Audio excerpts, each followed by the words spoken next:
For the latter half of the season, the Utah Jazz have found themselves on the negative side of the spectrum when it comes to most analytics and just different advanced metrics. Though there have been a few bright spots and they've been trying to develop some of their rookies and second year players to see just what they have on their roster. At the same time as them losing several games at the cost of them doing these things, we've seen a couple diamonds in the rough.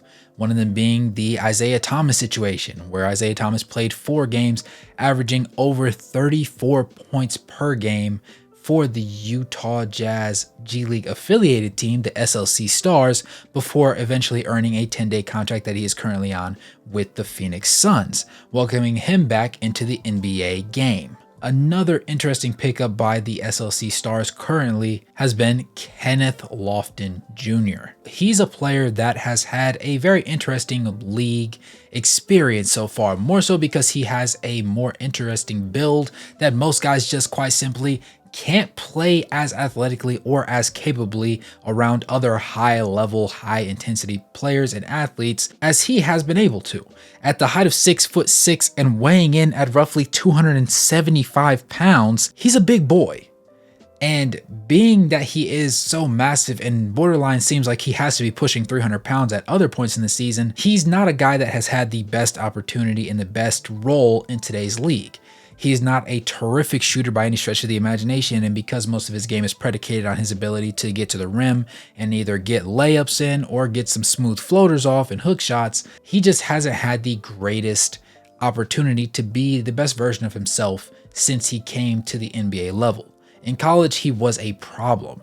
At the NBA level, he's been less than that and sometimes even unplayable because defensively, there's very few spots where you can put him as a 6'6" power forward. That said, he has had a few really impressive stints in the league, and quite honestly, many people feel as though it is necessary that he is given an opportunity to really show these guys what he's capable of doing.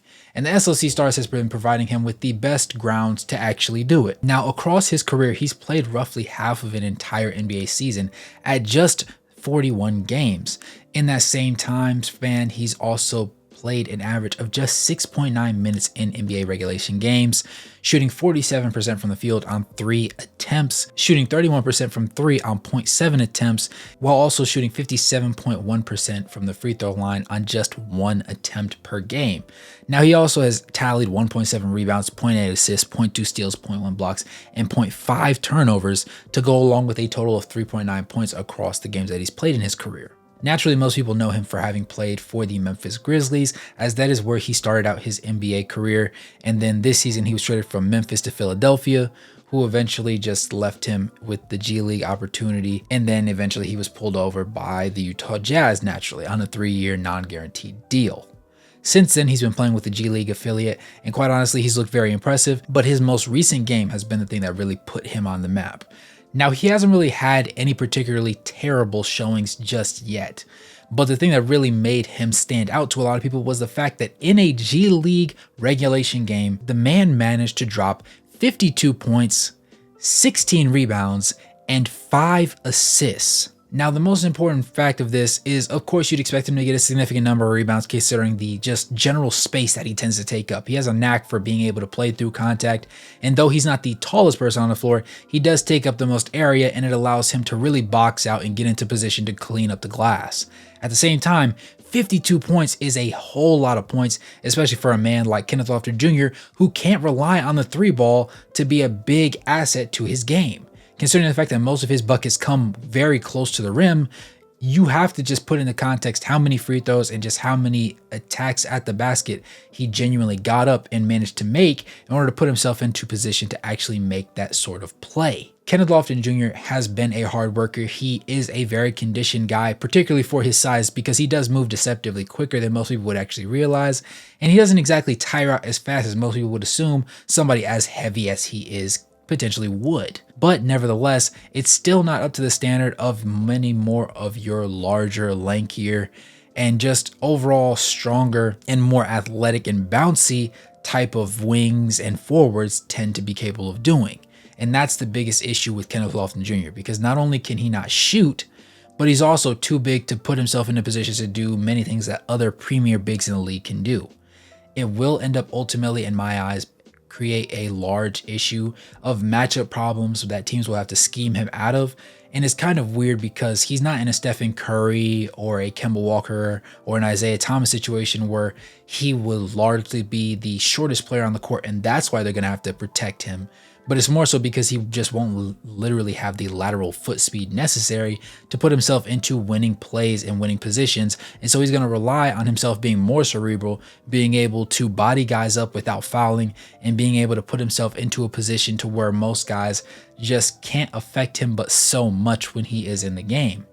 At the same time, I think that him developing some sort of long range shot is going to be beneficial if he is to stay in the league, because otherwise he's going to be more of a G League rotation guy and eventually a guy that just ends up getting ultimately dropped because he's just a big guy that can kind of move well. But a big guy that moves well is never going to be as good as an athletic, smaller guy that has the ability to do a lot of things well. And ultimately, that is the biggest issue that Kenneth Lofton Jr. will face in my eyes. But since the Utah Jazz decided to pick him up, I do think that there is a little bit of hope and a little bit more opportunity for him to prove himself at this stage in the game. Remember, the Utah Jazz have such a drastic losing record at the moment. They're not really in a position to sit there and tell anybody particularly no. They're just trying out a bunch of different cogs in the machine, seeing what guys are capable, what guys will ultimately end up playing what sort of role, and their eventual aspirations to be championship contenders. And then the rest of the guys will eventually obviously get left by the wayside or sent away to other teams to give the other teams an opportunity to make something out of them. Kenneth Lofton Jr. was brought over recently, and I do think that he has some sort of impressive ceiling. I think that he can be a potential solid role player. Do I think he could start at the NBA level? I'm not 100% sure. I think his size presents itself as both an advantage and a disadvantage. Obviously, from a screen setting standpoint, he's going to be one of the greatest screeners that the game has had in a significant period of time. The other issue is, no matter how conditioned he is, he's still a 280-pound man.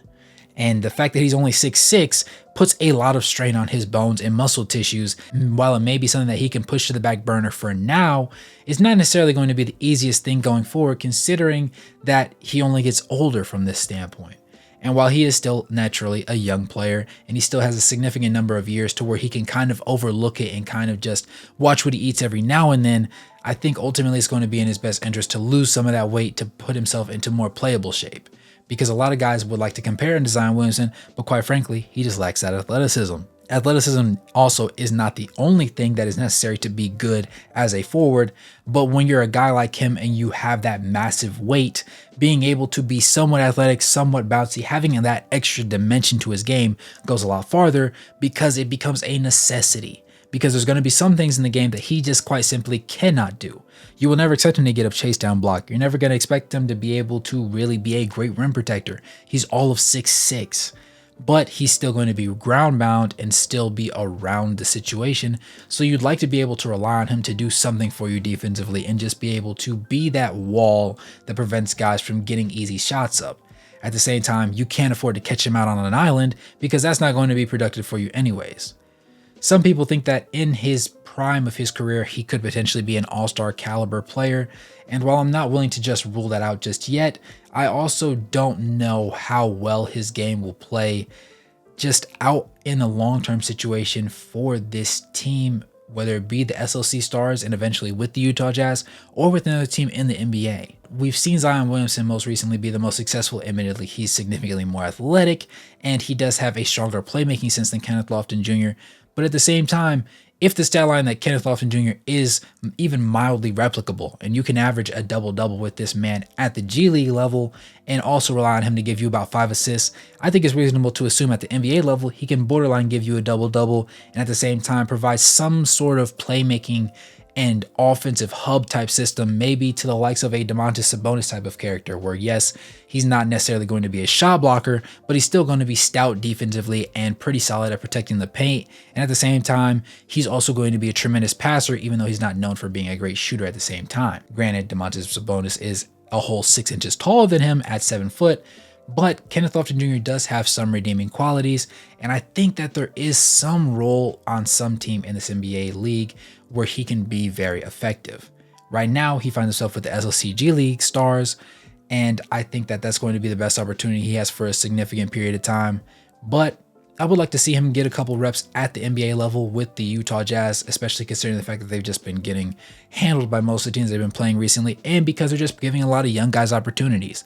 And who knows, Kenneth Lofton Jr. might become a mainstay. It's your boy Wraith Hoops. Thanks for tuning in this video. Make sure to like the video, subscribe, and turn on post notifications, and become a member to help support the content going forward. With that being said, good morning, good evening, and good night, no matter where you are on the globe watching. Thanks for tuning in to this one, and I'll catch you guys in the next one.